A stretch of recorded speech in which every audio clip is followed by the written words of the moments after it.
Siapakah orang terakhir yang keluar dari neraka?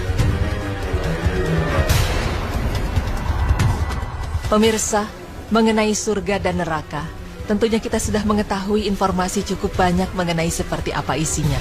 Namun muncul pertanyaan yang cukup menggelitik mengenai informasi siapakah orang terakhir yang keluar dari neraka, sekaligus menjadi orang terakhir yang masuk surga. Berangkat dari pertanyaan tersebut akan menjawabnya untuk Anda. Untuk menjawab hal ini ada kisah dari Abu Hurairah dalam hadis Sahih Muslim nomor 182 dan Sahih Bukhari 7437. Ia telah menceritakan hal ini juga kepada Atta' bin Yazid Al-La'id, bahwasannya para sahabat pernah bertanya kepada Rasulullah SAW, apakah engkau akan melihat Tuhan kami kelak pada hari kiamat? Maka Rasulullah SAW balik bertanya, apakah kamu sekalian merasa kesulitan melihat bulan pada malam purnama? Mereka menjawab, tidak. Selanjutnya Rasulullah SAW bertanya lagi, apakah kalian merasa kesulitan melihat matahari yang tidak ada awan yang menghalangi? Mereka menjawab, tidak. Mendengar jawaban itu, Rasulullah SAW bersabda, seperti itulah kamu sekalian akan melihatnya. Pada hari kiamat nanti, Allah akan mengumpulkan seluruh umat manusia, lalu Allah berfirman kepada mereka, hendaknya setiap orang mengikuti sesuatu yang disembahnya selama di dunia.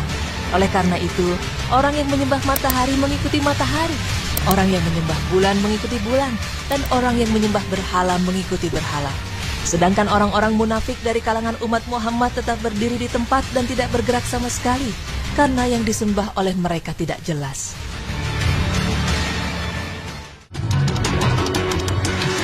Rasulullah SAW melanjutkan kembali sabdanya. Kemudian Allah mendatangi kaum muslimin dalam wujud yang tidak dikenali oleh mereka. Seraya Allah berfirman kepada mereka, Aku ini adalah Tuhanmu. Mendengar itu mereka berkata, kami berlindung kepada Allah dari bujuk rayumu, dan kami akan tetap berdiri di tempat ini sampai datang kepada kami Tuhan kami yang sebenarnya. Kemudian Allah datang kepada mereka dalam wujud yang mereka kenal, dan Allah berfirman kepada mereka, Aku ini Tuhanmu yang sebenarnya. Pada saat mereka mendengarnya dan mereka merasa yakin bahwa itu Tuhannya, maka mereka berkata, Engkaulah Tuhan kami yang sebenarnya. Setelah itu mereka mengikutinya. Masih dalam hadis yang sama diceritakan bahwa kemudian Allah Subhanahu wa Ta'ala menciptakan sebuah titian yang membentang di atas api neraka. Maka Rasulullah SAW dan umatnya akan menjadi umat yang pertama menyeberangi titian itu. Pada saat itu, tidak ada seorang pun yang dapat berbicara selain para rasul, di mana ketika itu para rasul berdoa, Ya Allah, selamatkanlah. Ya Allah, selamatkanlah. Sementara di dalam neraka jahanam terdapat besi-besi yang melengkung bagaikan lengkungan pancing, seperti duri pohon sya'dan, nama pohon yang berduri. Hanya saja besarnya tidak terkirakan, dan hanya Allah yang mengetahui ukurannya. Besi-besi inilah yang kelak akan mengait orang-orang yang sedang meniti titian itu sesuai dengan kadar dosa masing-masing, di mana orang yang teguh dengan amalnya akan selamat dari kaitannya, sementara orang yang berdosa akan terkait tetapi akhirnya dilepaskan. Setelah Allah selesai mengadili hamba-hambanya dan dia berkehendak mengeluarkan penghuni neraka dengan rahmatnya, maka Allah memberikan perintah kepada para malaikatnya untuk mengeluarkan mereka yang patut mendapat rahmatnya, yaitu orang yang tidak pernah menyekutukannya dengan sesuatu apapun selama hidup di dunia. Di antara orang yang patut mendapatkan rahmatnya adalah orang yang mengatakan bahwa tidak ada Tuhan yang patut disembah selain Allah. Kemudian para malaikat yang mendapat perintah itu segera mengenali mereka, dan mereka mengenalinya melalui tanda bekas sujud yang ada pada kening mereka. Karena hanya bekas sujudlah bagian tubuh manusia yang tidak akan hangus dibakar api neraka, di mana Allah telah mengharamkan api neraka untuk membakarnya dan menghanguskannya. Kemudian para malaikat segera mengeluarkan mereka dalam keadaan yang sudah pada hangus, lalu disiramkan ke tubuh mereka air kehidupan atau air pemulihan. Akibat siraman air kehidupan itulah akhirnya mereka tumbuh dan pulih kembali seperti sedia kala, bagaikan tumbuhnya biji-bijian setelah terjadi banjir besar, di mana mereka tumbuh dalam keadaan masih muda dan besar.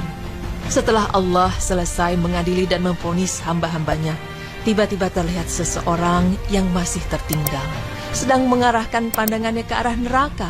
Pemirsa, Orang yang tersebutlah yang pada akhirnya menjadi orang yang paling terakhir keluar dari neraka dan terakhir masuk surga. Kemudian pada Allah dia memohon, "Wahai Tuhanku, palingkan mukaku dari neraka, karena baunya telah meracuniku dan kobaran apinya telah membakarku." Permohonan itu diulangnya berulang kali. Dan akhirnya Allah berfirman kepadanya, "Seandainya aku mengabulkan permintaanmu ini, apakah kiranya kamu tidak akan mengajukan permohonan yang lain?" Maka orang itu menjawab, "Tidak."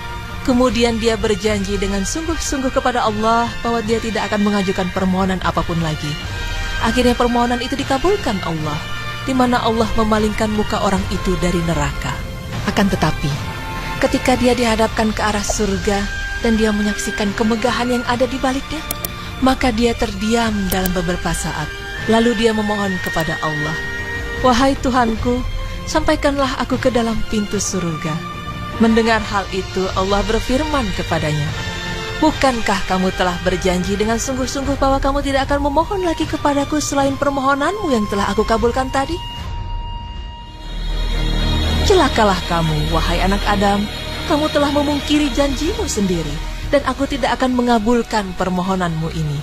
Akan tetapi, dia tetap memohon kepada Allah untuk dikabulkan permohonannya, sehingga Allah berfirman kepadanya, "Seandainya permohonanmu ini aku kabulkan, apakah kamu tidak akan memohon yang lainnya lagi kepadaku?" Orang itu menjawab, "Demi kemuliaanmu, sungguh aku tidak akan mengajukan permohonan lagi." Kemudian Allah mengabulkan permohonannya itu. Allah membawanya ke depan pintu surga. Setibanya di depan pintu surga, Allah membuka pintu surga itu lebar-lebar, sehingga orang itu melihat keindahan dan kebahagiaan yang ada di dalamnya. Menyaksikan itu, orang itu terdiam beberapa saat, lalu memohon kepada Allah, "Wahai Tuhanku, masukkanlah aku ke dalam surga." Mendengar hal itu, Allah berfirman kepadanya, "Bukankah kamu telah berjanji bahwa kamu tidak akan mengajukan permohonan lagi kepadaku setelah permohonanmu yang tadi aku kabulkan? Celaka kamu, wahai anak Adam, kamu telah memungkiri janjimu sendiri, dan aku tidak akan mengabulkan permintaanmu itu." Akan tetapi, orang itu terus-menerus memohon kepada Allah, "Wahai Tuhanku, janganlah kiranya hamba-Mu ini menjadi orang yang paling celaka." Kemudian ia mengulang-ulang permohonannya. Allah berfirman kepadanya, "Masuklah kamu ke dalam surga." Pada saat orang itu masuk ke dalam surga, Allah berfirman kepadanya, "Sekarang angankanlah segala keinginanmu." Kemudian orang itu memohon kepada Allah dengan mengajukan berbagai macam keinginannya dan mencita-citakan berbagai macam kenikmatan, sampai Allah mengingatkannya kepada berbagai kenikmatan yang tidak diketahuinya. Lalu Allah berfirman kepadanya, "Nikmatilah olehmu kemewahan dan kenikmatan yang telah disediakan ini, bahkan akan ditambah lagi dengan berbagai kenikmatan sebanyak itu pula." Ya, pemirsa beriman, dialah orang terakhir yang akan keluar dari neraka, di mana Allah Subhanahu wa Ta'ala menjadikan ia sebagai orang terakhir yang masuk surga. Allah Maha berkehendak untuk mengeluarkan penghuni neraka dengan rahmatnya. Semoga kita merupakan orang yang mendapat rahmat dari Allah Subhanahu wa Ta'ala, sehingga kita bisa diselamatkan dari neraka dan merasakan nikmatnya surga.